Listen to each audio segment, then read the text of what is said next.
할렐루야. 아멘. 우리 옆에 있는 성도들과 우리 함께 인사하고 격려하겠습니다. 반갑고 사랑하고 축복합니다. 네.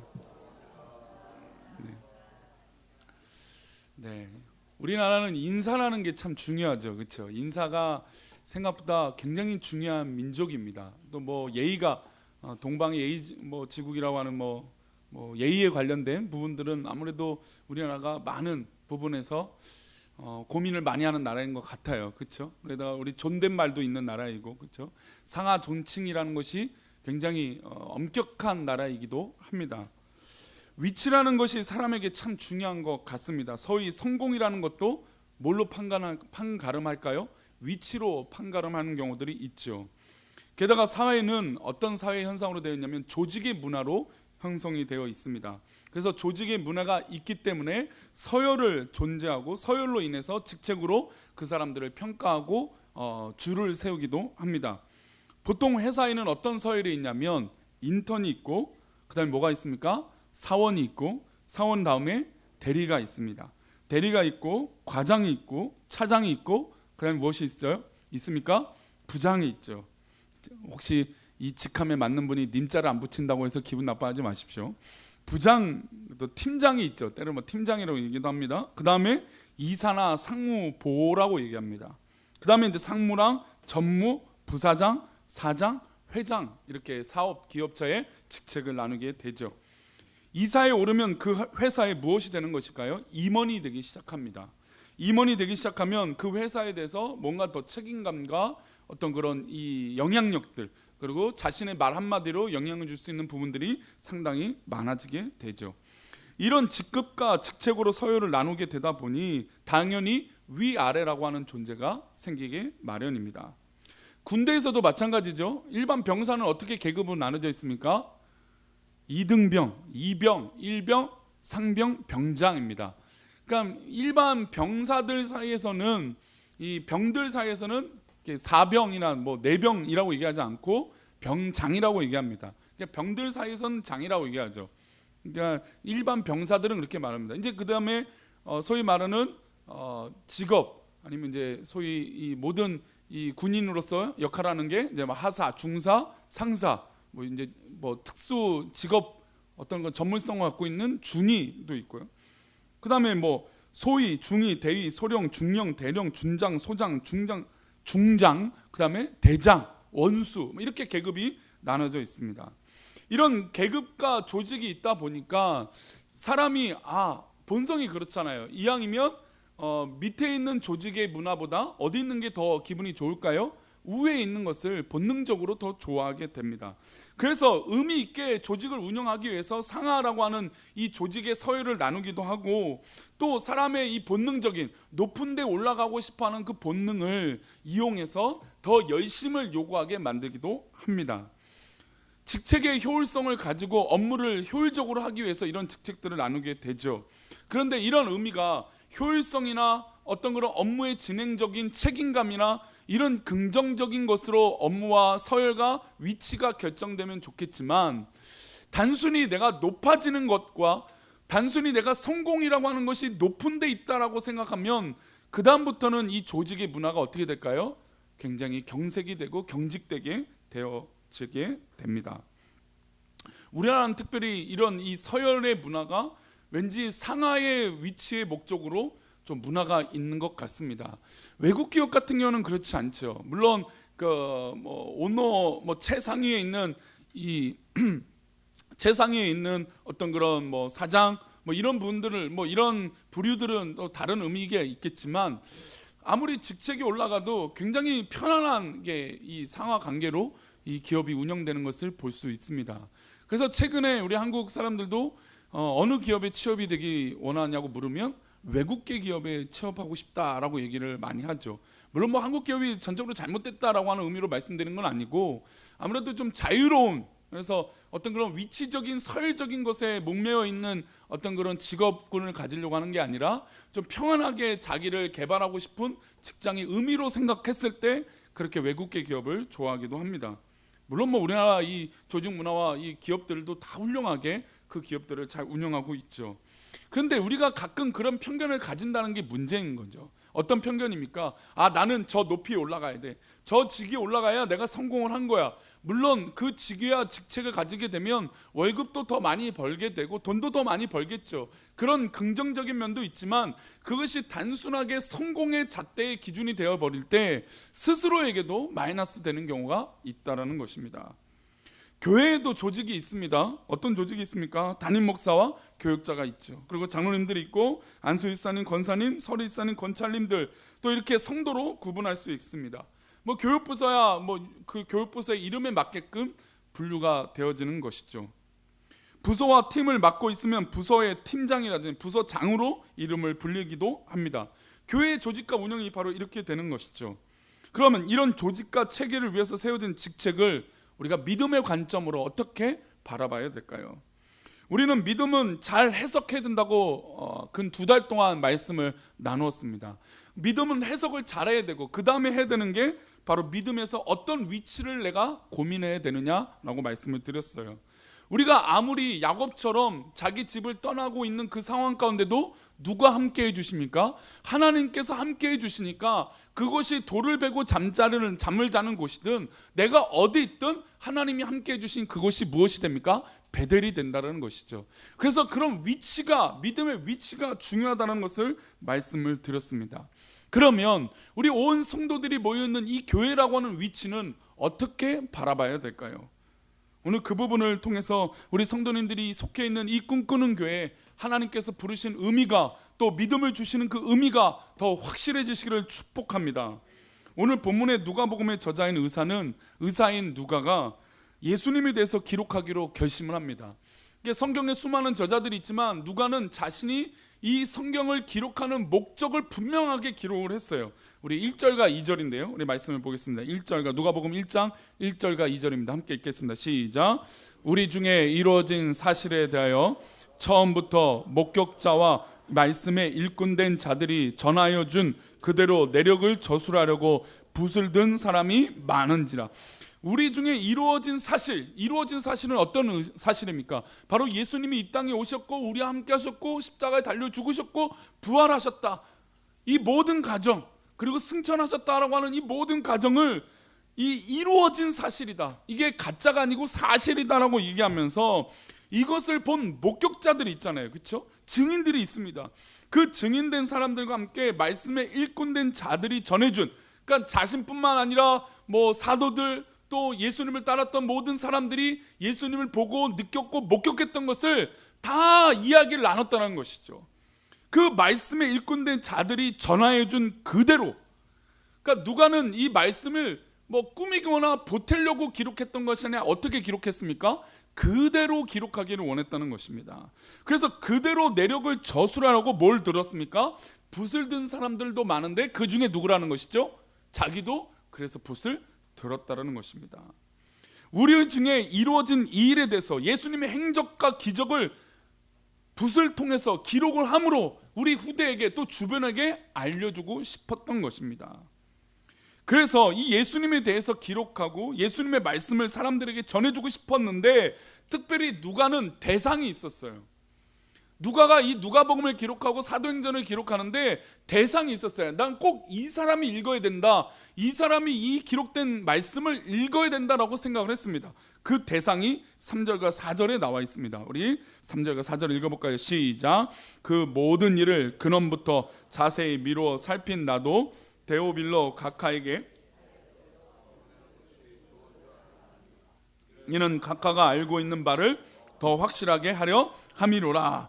누가는 이 모든 일을 자세히 살피고 기록하고 누구한테 기록했습니까? 누구에게 이 편지를 썼습니까? 데오빌로 각하에게 편지를 썼습니다.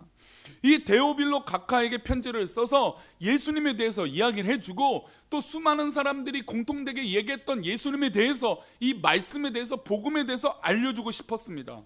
그리고 또한 데오빌로 각하도 어떻습니까? 예수님에 대해서 알고 싶었던 것이죠. 그래서 확실하게 증거를 제시하기 위해서 누가는 예수님이 이렇게 살았고 이렇게 우리를 위해서 기적을 베푸셨고 이런 일들이 일어났습니다, 그리고 이렇게 예수님이 사셨습니다라고 하는 내용을 데오빌로에게 알려주려고 기록했던 성경이 어떤 성경입니까? 누가복음과 사도행전이었습니다.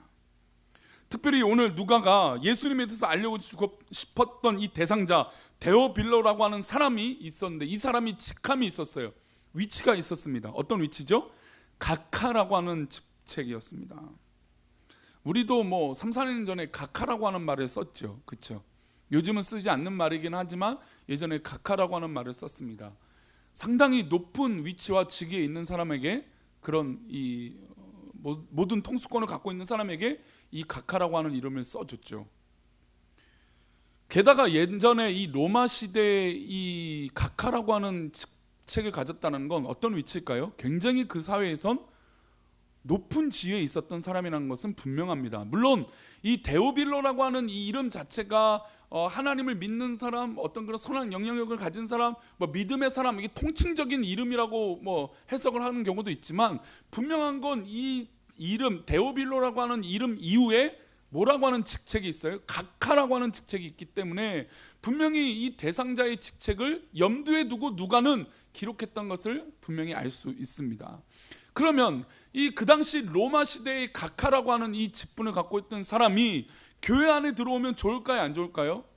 좋지요. 아니 이렇게 높은 지위 갖고 있는, 게다가 그 당시는 이 전쟁 그리고 전투력 그리고 높은 지위에 있는 말 한마디, 게다가 종의 문화가 있었잖아요. 그렇죠? 하인과 종의 문화가 있던 사람들 중에 높은 각하라고 하는 직분을 갖고 있는 사람이 교회 안에 들어오고 우리 믿는 사람들과 함께 해주면 힘이 있을까요, 없을까요? 얼마나 힘이 나겠어요. 저도 요즘 고민 중에 왜 나는 인맥이 이렇게 별로 없을까, 아는 사람이 이렇게 별로 없을까 라고 하는 고민을 안 해봤는데 최근은 해봤어요. 나에게도 좀 그런 사람이 있으면 그냥 당당하게 좀 요구도 하고 말도 한번 할 텐데, 물론 뭐 그 사람이 저에게 대해서 뭐 이렇게 해준다라는 걸 하기보다는 아쉬운 얘기라도 이게 말이 됩니까? 뭐 이런 얘기라도 해볼 만한데 참 그런 인맥도 없는 게 참 아쉽기도 합니다. 근데 실제로 교회 안에 이 당시 뭐 물론 지금은 이 누가가 기록하는 그 직전에는 그런 핍박이 임하지 않았지만, 이 누가복음을 기록한 이후에 사도행전을 기록할 때는 어떻게 됐습니까? 이 과정 가운데는 어떤 과정이 있습니까? 교회가 픽박을 받잖아요. 교회가 핍박을 받고 성도들, 믿는 사람들이 핍박을 받고, 예수님이 십자가에 달려 돌아가실 때도 믿는 사람들, 제자들 향해서 너는 저 예수와 함께하는 사람이야 라고 하면 막 사람들이 조롱하고 막 핍박하고 하는 그런 상황에 지위가 높은 사람이 우리와 함께하고 있다? 얼마나 든든합니까? 그렇죠? 각하라고 불리는 사람이 우리 교회 있고 우리 믿는 사람들과 함께 있어, 그러면 두려움이 없겠죠. 야, 그래, 각하라고 하는 사람이 우리랑 있으니 저렇게 손가락질 하는 사람 가만두지 않을 거야, 내 대신 저 사람 저 일을 해줄 거야 라고 하는 기대감이 있을 수도 있었을 것입니다. 그런데 오늘 제가 고민하고 싶은 것은 이 각하라고 하는 직책을 가진 사람이 교회 안에 들어왔을 때 어떻게 변하느냐라고 하는 관점이에요. 우리도 세상에서 살 만큼 살고 세상에서도 할 만큼 했고 세상에서 내가 이루고 싶은 것들을 이뤘던 사람들이에요. 우리 성도님들 교회 안에 말고 세상에 있었으면 적어도 한 가닥 했던 분들 아닙니까? 우리 성도님들은 다 겸손해서 한 가닥 했다면 난 아무것도 안 했어요 라고 하시는데, 아니 그래도 세상에서 한 가닥 하고 나도 날리면 날릴 수 있는 사람들 아니었습니까? 근데 이렇던 우리 과거의 삶들이 있었던 사람들이 교회 안에 왔을 때 어떤 변화가 일어나느냐 이거죠. 누가복음은 분명하게 데오빌로 각하라고 얘기를 했습니다. 그런데 사도행전 1장 1절에서는 누가가 이 데오빌로에 대해서 하는 이야기와 호칭이 달라집니다. 우리 1장 1절을 읽어보겠습니다. 시작. 데오빌로여, 내가 먼저 쓴 글에는 물론 예수께서 행하시며 가르치시기를 시작하신부터, 내가 먼저 쓴 글은 어느 복음입니까? 누가복음이죠. 누가복음을 기록했을 때 예수님께서 행하시며 가르치시기 시작한부터 다 이야기를 했습니다 라고 얘기하면서 먼저 누구요 라고 얘기를 합니다. 근데 분명히 누가복음에는 어떤 직책이 있었습니까? 각하라고 하는 말이 있었어요. 근데 사도행전 1장 1절에는 똑같은 저자가 똑같은 사람에게 이 편지를, 이 성경을 기록해서 보여주는데 뭐라고 얘기합니까? 데오빌로여라고 얘기합니다. 만약에 각하라고 하는 이 직책을 갖고 있는 사람이 들었을 때 맨 처음에는 각하라고 말은 극존칭을 써주면서 얘기했다가 지금은 데오빌로여라고 말하면 성도님들 기분이 좋을까요, 안 좋을까요? 믿음의 삶이라고 하는 것을 전제하지 않는다면 이것은 굉장히 기분 나쁜 일이죠. 아니, 나한테 각하라고 했던 이 사람이 갑자기 그냥 이름만 부르는 것입니다. 기분 나쁜 일입니다. 그런데 왜 이것을 받아들이고 누가도 역시 이렇게 데오빌로여라고 줄여서 얘기할 수 있을까요? 그것은 각하라는 말을 함부로 해도 안 되겠지만 분명한 것은 누가복음에서 이 데오빌로 각하라고 했던 이 용어가 이제는 데오빌로라고만 얘기해도 되어진 상황이 된 것이죠. 누가가 생각했을 때, 누가는 의사잖아요. 모든 이 상황들을 성경도 객관적으로 기록하려고 애썼던 이 사람이 데오빌로 각하라고 하는 사람을 이제는 각하라고 부르지 않아도 될까요, 안 될까요? 되는 상황이 됐다라는 것이죠. 그래서 데오빌로여라고 기록하면서 이 누가복음과 사도행전에 이 데오빌로 각하라고 하는 사람의 변화가 있었다라는 것을 이야기해주고 있는 것입니다. 그러면 데오빌로에게는 어떤 변화가 있었을까요? 분명히 좀 전만 해도 각하라고 불렀던 이 사람에게 어떤 변화가 있었을까요? 이전에는 예수님을 완전히 믿지 않는, 그래서 누가복음을 기록할 때 예수님에 대해서 알려주고 싶었어요. 그래서 그 증거와 물증을 통해서 데오빌로라고 하는 사람이 믿음이 확실해지기를 바랬어요. 그런 마음으로 편지를 했다면 이제 사도행전의 이 말씀 가운데는 데오빌로는 그런 의심이 모두 다 사라졌다는 것입니다. 데오빌로 스스로도 이제는 예수님을 나의 구주로 영접한 무엇이 되었을까요? 성도가 됐고 크리스찬이 되었다는 것입니다. 성도가 되면 호칭이 어떻게 될까요? 바로 형제 자매가 되는 것입니다. 세상의 직책과 직함으로 부르는 것이 아니라 교회 안에서도 사장님, 회장님, 부장님 이렇게 부르는 게 아니죠. 교회 안에서는 예수님을 믿고자 하면 바로 한 가족이고 한 형제고 한 자매인 줄 믿습니다. 그러면 식구들끼리 모여있는 우리 한 공동체가 아무리 대단한 직책과 직함을 가지고 있다고 해서 집에서도 회장일까요? 물론 요즘 드라마를 보면 회장님도 집에서도 회장님이라고 부르더라고요. 그게 진짜 건강한 가족일까요? 저는 그렇지 않다고 봅니다. 진짜 건강한 가족은 가족이에요. 아니, 목사지만 집에서도 목사입니까? 물론 집에서도 목사인 부분이 있죠. 그러나 한 아내의 남편이 더 먼저인 거 아니겠습니까? 한 아내의 남편이 먼저이고 남편의 아내로서가 먼저이고 자식들의 관계가 더 먼저라는 것이죠. 즉 뭐가 뭘보다 진합니까? 피는 물보다 진하다는 거죠. 우리는 피를 나눈 관계라는 거죠. 식구가 되어졌다는 건 우리는 주님의 피를 나눈 긴 관계가 된 것입니다. 그래서 세상에 어떤 직위와 어떤 잘 나가는 위치와 성공이 있을지 모르겠지만 교회 안에서는 한 형제요 한 자매가 되는 것이죠. 집에서 아빠, 엄마, 아들, 딸이라고 부르는 것이죠. 이름을 불러가면서 그 상대, 우리 가족들의 이름을 불러가면서 어떤 상하나 위치적인 것으로 이야기하지 않는다는 것입니다. 왜 이런 변화가 데오빌로에게 또 누가에게 일어났을까요? 그래서 사도행전 4장을 보면 초대교회에 일어난 변화를 통해서 이런 문화가 있기에 각하라고 하는 이름이 사라지고 데오빌로라고 하는 이름만 불러도 되는 이런 문화가 생긴 것이구나 라고 하는 것을 유추할 수 있습니다. 그게 바로 사도행전 4장 32절인데요 우리 함께 읽어보겠습니다. 사도행전 4장 32절입니다 있습니다. 시작. 믿는 무리가 한 마음과 한 뜻이 되어 모든 물건을 서로 통용하고 자기 재물을 조금이라도 자기 것으로 하는 이가 하나도 없더라. 아멘. 믿는 무리가 무슨 마음이 되었습니까? 한 마음 한 뜻이 되었다는 것입니다. 이것이 무엇입니까? 우리 교회가 꿈꾸고 있는 가족 말고 식구가 되어지는 거죠. 우리 꿈꾸는 교회가 꿈을 꾸고 있는 이 식구, 지금 이 식구가 된 거잖아요. 믿는 무리가 한 마음 한 뜻이 되어졌다는 것입니다. 아니, 우리 100여 명의 성도들이 각자 상황이 다르고 입장이 다르고 모습이 다르고 생각도 다르고 모든 자라왔던 환경도 다르고 모든 것이 다 달라요. 그리고 내가 사회에서 이루고 있는 모든 어떤 그런 업적들, 내가 갖고 있는 사회적 직위와 명함들도 다 있다라는 것이죠. 그런데 믿는 무리, 그러니까 믿음으로 말미암아 한 무리가 되어진 것이죠. 한 마음과 한 뜻이 되는 우리 꿈꾸는 교회 성도들이 되시기를 축원합니다. 이것이 되어버리니까 어떤 역사가 일어납니까? 모든 물건을 서로 통용합니다. 자기의 재물을 조금이라도 아끼지 않을 것입니다. 내 거라고 말하지 않는 것이에요. 이게 이제 물론 성령의 임재 가운데 일어난 역사이기도 하지만 분명한 것은 한 믿음으로 말미암아 한 마음과 한 뜻이 되어졌다는 것이죠. 이것은 바로 예수 그리스도로 말미암아 이런 은혜, 한 가족, 한 식구가 되어지는 것인 줄 믿습니다. 그런데 서로 물건을 통용했다고 했어요. 자, 보십시오. 우리 성도님들이 기성 제품을 사기는 합니다. 뭐 그릇도 뭐 브랜드가 있죠. 뭐 저는 뭐 그릇이나 어떤 거로 접시 브랜드 잘 모르니까 말씀 못 드리지만, 우리 여성분들 같은 뭐 이 그릇 메이커 브랜드가 다 있잖아요, 그렇죠? 뭐 남자분들은 뭐 자동차라고 해보겠습니다. 갖고 있는 자동차들도 다 달라요. 내가 사회에서 누리고 있고 해왔던 배경들이 다 있어요. 그것이 상징적으로 자동차일 수도 있고 집일 수도 있고 내가 집에서 갖고 있는 어떤 물건들이 될 수도 있습니다. 내가 이만큼 지기를 사회에서 살고 있으니까 내가 누리고 있는 게 이거야 라고 하는 보여지는 게 우리의 외모인 것이죠.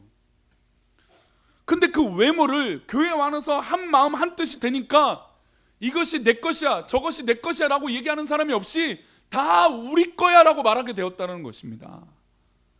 소위 말해서 내 차는 이 차인데 당신 차는 이 차인데 구분을 지는 게 아니라 우리 차가 되어졌다는 것입니다. 이게 진짜 식구가 되어지는 것이죠. 이게 바로 초대교회에 일어났던 놀라운 부흥의 모습이었다는 것입니다.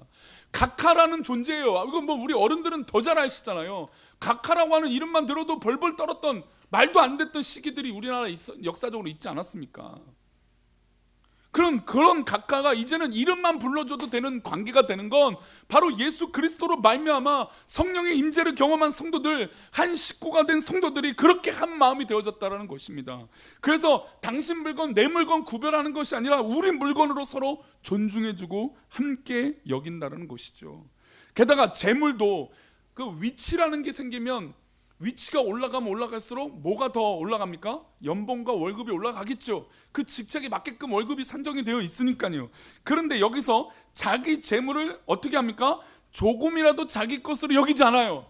즉 세상에 살 때는 내가 이 월급을 더, 재물을 더 벌기 위해서 정말 애써서 하나하나 올라갔다면 교회 안에서는 그 올라갔던 노력이 아무것도 아니게 된다는 것입니다. 분명히 내가 그 위치를 얻기 위해서 얼마나 노력했습니까? 그 재물을 조금 더 벌기 위해서 얼마나 힘썼습니까? 그런데 교회 안에서 오면 그 상하, 조직, 위아래가 있는 것이 아니라 우리 모든 것이 되는 것이 하나님의 은혜요, 이 초대교회의 부흥의 역사의 한 면이었다는 것입니다. 믿는 무리가 한 마음 한 뜻이 되었습니다. 물건을 통용했습니다. 돈도 우리 것이라고 여겼습니다. 직책을 얻기 위해서, 직을 위해서 돈을 벌었던 그 모습을 이제는 주 예수 안에서 모든 것이 우리 것이다라고 고백하게 된 것입니다. 예수님을 믿고 성령의 충만함을 입은 성도들이 세상에서 가졌던 직책은 더 이상 존재하지 않게 되었습니다. 모든 것을 함께 나누겠다라고 하는 가족이 된 것이고 식구가 되어진 것이죠. 그러니 데오빌로 각하에서 무엇이 되는 것입니까? 데오빌로여라고 바뀌게 된 것이죠. 예수님이 나의 머리가 되시고 주인이 되시니 서로의 위치는 중요한 것이 아닙니다. 세상에서 어떻게 살았던 것 중요하지 않은 것입니다. 이제는 예수 그리스도로 말미암아 한 몸이 된 것이 더욱더 중요한 것이죠. 우리 함께 따라해 볼까요? 예수님이 나의 머리가 되시고 주인이 되어 주십니다. 그러니 세상의 기준과 위치와 서열은 더 이상 우리 사이에선 존재하지 않는 문제라는 것입니다. 더욱이 교회 안에서도 마찬가지입니다. 교회 안에서도 직위와 서열과 어떤 그런 직책이 그런 위아래로 있는 거라면 그는 다시 생각해 봐야 되는 것이죠. 그래서 로마서 6장 6절은 우리가 변화된 삶의 가치가 이런 것이다라고 말씀해 주십니다. 우리 로마서 6장 6절의 말씀 함께 읽겠습니다. 시작. 우리가 알거니와 우리의 옛사람이 예수와 함께 십자가에 못 박힌 것은 죄의 몸이 죽어 다시는 우리의 죄에게 종노릇하지 아니하려 함이니, 우리가 알거니와 우리의 옛사람이 어떻게 됐습니까? 예수와 함께 못 박혔어요. 즉 우리가 세상에서 좋게 여겼던 거, 세상에서 높다라고 여겼던 거, 세상에서 성공이라고 여겼던 것이 이제는 옛사람이 예수와 함께 십자가에 못 박힌 것입니다. 그래서 죄의 몸이 죽어 다시는 우리는 죄의 종노릇을 하지 않는 귀한 믿음의 사람들인 줄 믿습니다. 죄의 몸이 무엇이겠습니까? 세상의 위치와 세상의 것입니다. 세상의 서열인 것이죠. 물론 제가 이 설교를 드리는, 이 말씀을 드리는 의도는 서열 자체를 무시하자는 게 아닙니다. 세상의 조직을 무시하자는 얘기가 아니라 진정한 교회 안에서 있는 이 신앙의 공동체는 그런 서열과 조직의 위아래가 있어서는 안 된다는 것이죠. 정말 믿음으로 한 뜻이 되고 한 마음이 되었을 때 우리는 진정한 하나님께서 기뻐하시는 공동체가 식구가 되어질 줄 믿습니다. 많은 교회들이 이렇게 얘기합니다. 초대교회로 돌아가자, 초대교회로 돌아가자. 그런데 자기들이 갖고 있던 어떤 기득권과 욕심들은 내려놓지 않고 초대교회로 간다고요? 말도 안 되는 일인 것이죠. 초대교회는 자기의 직책도 포기했습니다. 자기의 재물도 포기했습니다. 그러면 감히 제가 이 강단에서 성도님들에게 직책을 포기하십시오, 재물을 포기하십시오라고 한다면 우리 성도님들 여기서 재물을 포기하실 수 있겠습니까? 그만큼 쉽지 않은 거예요. 그만큼 어려운 일이 바로 초대교회 부흥이었어요. 그 일이, 그런데 우리가 꿈꾸고 있는 교회의 롤 모델인 줄 믿습니다. 한국교회가 다 그렇게 고백하고 있어요. 그렇다면 우리의 믿음 자체를 다시 한번 돌아봐야 돼요. 내가 옛 과거의 죄의 종의 노릇을 하고 있는 것은 아닌가? 아직도 그것에 얽매여 살고 있는 것은 아닌가? 돌아봐야 될 줄 믿습니다. 군대에 가면 그런 애들이 있습니다. 예전에 이제 말다툼이 있거나 싸움이 있을 때 이런 얘기를 하는 것들을 종종 봤어요. 어떤 거냐면 계급장 떼어놓고 얘기하자. 계급장 떼어놓고 얘기해. 막 이렇게 얘기합니다. 그러니까 뭐 상하의 어떤 조직 안에 있는 그런 이 사이인데 불편함이 있으니까 그렇게 얘기했겠죠. 근데 제가 군대에 있을 때 어떤 일이 있었냐면 5월에 입대한 5월 27일 날 입대, 날짜도 잊지 못해요. 우리 군대 남자분들은 아마 그런 것들이 되게 예민한데 5월 27일 입대한 사람이 있고 6월 2일 날 입대한 사람이 있어요. 며칠 차이입니까? 5일 차이예요. 근데 군대는 서열이 뭘로 나뉘어집니까? 일수로 나눠지는 게 아니라 개월로 쪼개져요. 1월 군번, 이렇게 병사들이 이렇게 얘기합니다. 1월 군번, 2월 군번, 3월 군번 이렇게 해요.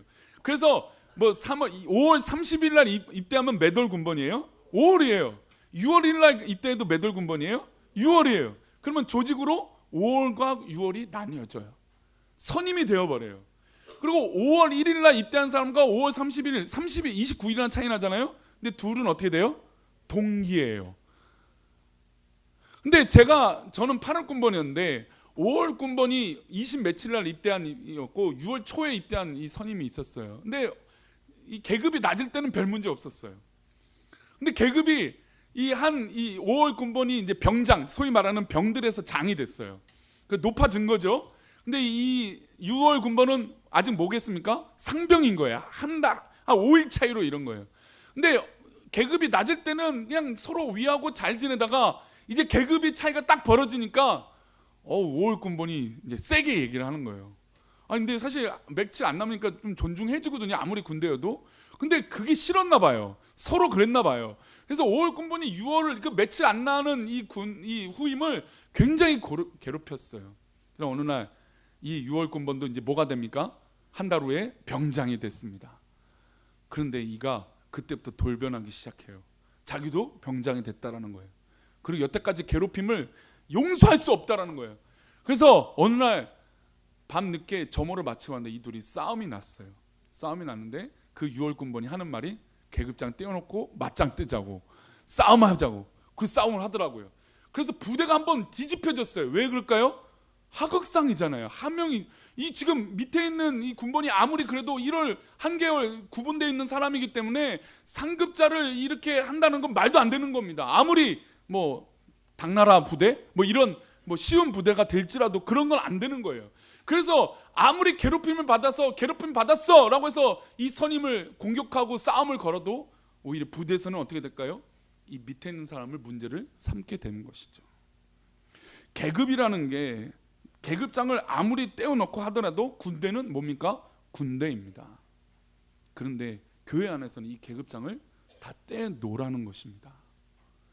떼놓고 하나님 앞에 있으라는 것이죠. 우리는 군대라는 곳에 모임이 있는 것이 아니라 우리의 위치는 바로 꿈꾸는 교회인 줄 믿습니다. 우리 교회의 위치는 바로 예수 그리스도께 있는 것인 줄 믿습니다. 우리 골로새서 1장 25절 말씀 읽어보겠습니다. 시작. 내가 교회의 일꾼된 것은 하나님이 너희를 위하여 내게 주신 직분을 따라 하나님의 말씀을 이루려 함이니라. 내가 교회의 일꾼된 것은 하나님이 너희를 위하여 내게 주신 직분이라는 것입니다. 즉 우리에게 목사를 주시고 장로를 주시고 안수집사를 주시고 권사를 주시고 교회의 모든 직책을 주신 건 하나님께서 허락하여 주신 것이에요. 때로는 직함도 없을 수도 있어요. 교회 안에 우리 뭐 수없이 봉사하는 것에서 무슨 직함이 있어서 봉사를 합니까? 교회 안에서는 그 봉사의 직책에 이름도 없을 수도 있다는 것입니다. 그런데 그 직분과 직책과 하나님께서 우리 교회를 위해서 주신 것은 하나님께서 우리를 위하여 주신 것이라는 것이죠. 그러니 사랑하는 성도님들, 우리가 교회의 뜻과 하나님의 뜻에 순종한다면 하나님께서 어떠한 직책과 직분을 줄지라도 하나님 앞에 감사하고 기쁨으로 쓰임받는 우리 식구들이 되어주시기를 축복합니다. 사랑하는 우리 꿈꾸는 교회 식구들이요, 우리의 위치는 세상의 위치가 아닙니다. 우리의 위치는 세상의 방식도 아닙니다. 우리의 위치는 오직 예수 그리스도께 있는 것인 줄 믿습니다. 우리 마지막으로 로마서 13장 14절입니다. 우리 함께 읽겠습니다. 시작. 오직 주 예수 그리스도로 옷 입고 정력을 위하여 육신의 일을 어떻게 하지 말라고요? 도모하지 말라. 우리는 이제 구별된 사람이에요. 내가 하나님의 일을 도모하는 사람인지 아니면 육신의 일을 도모하는 사람인지, 우리 사랑하는 성도님 삶 가운데 육신의 일이 사라지기를 축원합니다. 우리의 일 가운데 하나님의 일이 가득하고 예수 그리스도의 옷으로 말미암아 빛나는 삶이 되시기를 축원합니다. 앞으로 우리 교회의 모든 사역들과 삶이 늘 주님께서 기뻐하시는 정말 예수 그리스도로 옷 입는 그런 멋진 삶이 우리 꿈꾸는 교회 위에, 우리 교회에 속해 있는 모든 성도들 가운데 일어나기를 축원합니다. 기도하겠습니다.